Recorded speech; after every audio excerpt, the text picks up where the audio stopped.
টাঙ্গাইলের মধুপুরে জুলাই ২৪-এর আন্দোলনের শহীদদের স্মরণে মধুপুর উপজেলা প্রশাসনের উদ্যোগে জুলাই শহীদ দিবস পালিত হয়েছে।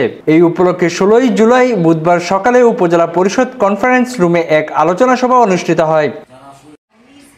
উপজেলা নির্বাহী কর্মকর্তা মোহাম্মদ জুবায়ের হোসেনের সভাপতিত্বে উক্ত আলোচনা সভায় বক্তব্য রাখেন জুলাই আন্দোলনের মধুপুর একমাত্র শহীদ লাল মিয়ার স্ত্রী মোসাম্মদ আলপনা বেগম, অফিসার ইনচার্জ এমরানুল কবির, উপজেলা সমাজসেবা অফিসার মোস্তফা হোসাইন, কৃষি কর্মকর্তা রাকিব আল রানা, উপজেলা বিএনপির সভাপতি জাকির হোসেন সরকার, উপজেলা জামায়াত আমির মাওলানা আব্দুল কাদের, সাংবাদিক আলকামাস সিকদার।